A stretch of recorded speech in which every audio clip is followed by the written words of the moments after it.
तो चलिए अब बात करते हैं उन 5 नियमों की जिनका पालन हम सभी को अधिक मास में करना चाहिए। बताएंगे पंडित जी।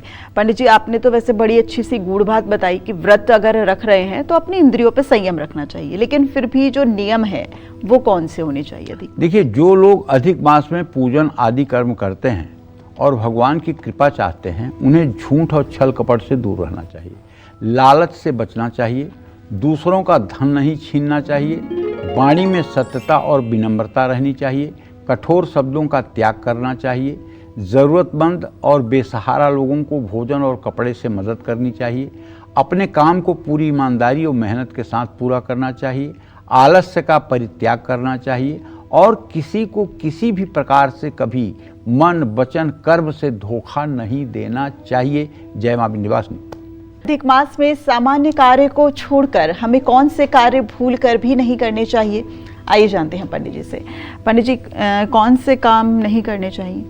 देखिए, अधिक मास में संन्यास कर्म को छोड़कर नए कर्म शुरू करना या समाप्त करना वर्जित है, जैसे गृहारंभ, वास्तु शांति, नए व्रत की शुरुआत, सगाई, मुंडन, विवाह, जनेऊ संस्कार या देवताओं की प्राण प्रतिष्ठा नहीं करनी चाहिए। नौकरी कारोबार की शुरुआत भी वर्जित है। पहली बार तीर्थयात्रा या किसी नई जगह की यात्रा करने से भी बचना चाहिए। झूठ बोलना, निंदा करना, धोखा देना, क्रोध करना, ये सब बहुत अशुभ माने जाते हैं। अधिक मास में घर, वाहन, महंगे गहने और संपत्ति खरीदने से भी बचना चाहिए। अधिक मास में किसी नई परियोजना का उद्घाटन भी नहीं करना चाहिए। जय मां विंध्यवासिनी। पंडित जी, ये भी कहा जाता है कि अधिक मास में जो पूर्वज हैं वो सपने में अधिक दिखते हैं, ऐसा होता है क्या? और जिनके यहाँ फिर कई बार पूर्वजों का दोष होता है, फिर उनको क्या सावधानी बरतनी चाहिए? देखिए, ऐसा नहीं है। पूर्वज अगर दिखते हैं तो श्राद्ध के महीनों में ज़्यादा दिखते हैं। अच्छा। श्राद्ध के जो 15 दिन होते हैं उसमें पूर्वजों की आत्मा अगर भटक रही है तो स्वप्न में दिखते हैं। और यदि आप श्राद्ध कर्म ठीक से नहीं कर रहे हैं तो वो कुपित मुद्रा में दिखते हैं। यदि आप श्राद्ध कर्म और पिंडदान तर्पण की प्रक्रिया सही ढंग से संपन्न कर रहे हैं तो प्रसन्न मुद्रा में दिखते हैं। अच्छा।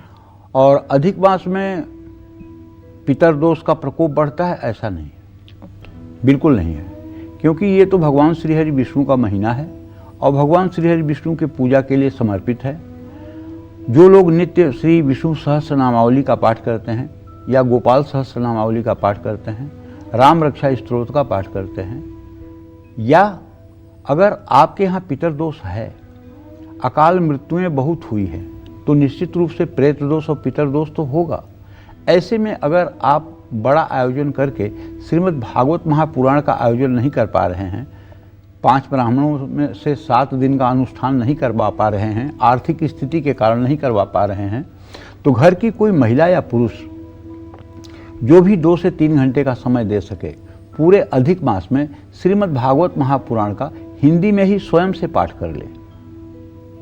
भगवान विष्णु के चित्र का पूजन करके, घी का दिया जला के या चमेली के या तिल के तेल का दिया जलाकर, और 2-3 घंटे लगातार प्रातःकाल श्रीमद् भागवत महापुराण का रोज स्वयं पाठ कर ले। अगर एक पाठ अधिक मास में हो गया तो आप विश्वास करो, आपके पितरों को उत्तम गति अपने आप मिल जाएगी। अगर आप नहीं करवा सकते हैं तो नहीं, तो नियम तो ये है कि मूल संस्कृत के जो 18,000 श्लोक हैं उनका पाठ 7 दिनों के अंदर 5 वैदिक ब्राह्मणों से करवाना चाहिए और अंतिम दिन हवन कराना चाहिए। तर्पण मार्जन करवा करके ब्राह्मणों को भोजन और वस्त्र देना चाहिए। इससे चाहे जितना भी बड़ा प्रकार का पितर दोष हो, ठीक हो जाता है। और इसके बाद गया जी में जाकर के धर्मशिला पर पिंडदान करना चाहिए और गया जी से आने के बाद सीधे बद्रीनाथ जाना चाहिए। वहाँ ब्रह्म कपाली नाम का एक स्थान है बद्रीनाथ में। ब्रह्म कपाली पर पिंडदान करने के बाद आपके चाहे जितने पीढ़ियों के पूर्वज कहीं फंसे होंगे, सबको मुक्ति मिल जाती है। उसके बाद घर पर आकर के एक ब्राह्मण भोजन का बड़ा आयोजन करना चाहिए, जिसमें गरीब लोगों को भी भोजन कराना चाहिए, ज़रूरतमंद लोगों को भी भोजन कराना चाहिए और एक विशाल भंडारा करना चाहिए। इससे आपके पितर तृप्त होते हैं और आपकी उन्नति होनी शुरू हो जाती है। तो इस महीने में तो साफ तौर पर ऐसा लग रहा है कि पितृदोष, अगर आप पितृदोष से ग्रसित हैं तो कहीं ना कहीं जो अधिक मास है उस महीने में आप उस दोष को पंडित जी के द्वारा बताए गए उपायों से दूर कर सकते हैं। पंडित जी, वैसे तो आपने पूजा अर्चना पूरी विधि बताई है, लेकिन उसके बावजूद जो पूजा अर्चना मंत्र जाप जो है, कौन से मंत्र जाप करने चाहिए अधिक मास में, और दान क्या करना चाहिए? देखो, ऐसा है, जिस मंत्र में आपकी रुचि हो, जिस मंत्र में आपकी रति हो, आपको वही करना चाहिए। ठीक है ना? चाहे जिस नाम से आप पुकारेंगे, सुनेंगे श्रीहरि ही, सुनेंगे कृष्ण ही, सुनेंगे राम ही। दुर्गा समझकर बुलाएंगे तब भी आप कृष्ण को बुला रहे हैं, सरस्वती समझ के बुलाएंगे तब भी आप कृष्ण को बुला रहे हैं, शिव समझकर आप बुलाएंगे तब भी कृष्ण को बुला रहे हैं, कृष्ण समझ के बुलाएंगे तब भी राम को बुला रहे हैं। मतलब मत्तम परतरम नान्यत यत् किंचित धनंजय। जैसे एक सूरज है और करोड़ों मिट्टी के घड़े रख करके जल भर दिए जाएं तो हर घड़े में एक एक सूर्य आपको दिखाई देगा, लेकिन सूर्य इकलौता एक है। उसी तरह से ईश्वर एक है, अनेक नहीं है, और वही हर रूपों में भासता है। आप जिस भाव से उसको पुकारते हैं उस भाव से वो प्रकट हो जाता है। जैसे आपको कोई बेटी कहता होगा तो आप बोलती होंगी, कोई भाभी कहता होगा तो बोलती होंगी, कोई मम्मी कहता होगा तो बोलती होंगी। आप ही तो हैं, आप बदली नहीं, लेकिन आप हर संबोधन पे बोलती हैं, जिसका जो संबोधन हो उसी अनुरूप आप व्यवहार करती हैं। तो कहने का आशय ये है कि प्रभु तो एक ही हैं। कोई ओम नमो भगवते वासुदेवाय करे, कोई सीताराम करे, कोई राम राम करे, कोई राधे कृष्ण करे, कोई राधा कृष्ण करे, कोई ओम दुंग दुर्गाय नमः करे, कोई ओम नमः शिवाय करे, कोई वो भांग हनुमताय नमः करे, कोई ओम बंग बटुकाय नमः करे। अब जिसकी जिसमें रुचि है, ये रुचि भी जो है ग्रहों के आधार पर होती है।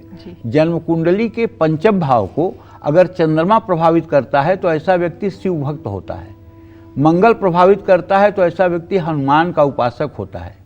बुध प्रभावित करता है तो ऐसा व्यक्ति भगवान श्रीहरि विष्णु के रूपों का उपासक होता है। बृहस्पति प्रभावित करता है तो ऐसा आदमी श्रीहरि की पूजा करता है। शुक्र प्रभावित करता है तो ऐसा व्यक्ति दुर्गा और लक्ष्मी की उपासना करता है। शनि प्रभावित करता है तो ऐसा व्यक्ति हनुमान और महाकाली और दुर्गा की उपासक होता है। राहु केतु अगर प्रभावित करता है तो ऐसा व्यक्ति तामसी देवियों देवताओं का पूजन करने वाला होता है। ठीक है ना? तो इस तरह से उपास्य देवता का ज्ञान करके भी साधना के तरफ जो है आगे बढ़ा जा सकता है। तो इसमें मतलब कि थोड़ा ज्योतिष ज्ञान भी आवश्यक होता है कि किसका कौन इष्ट है। जय मां विंध्यवासिनी।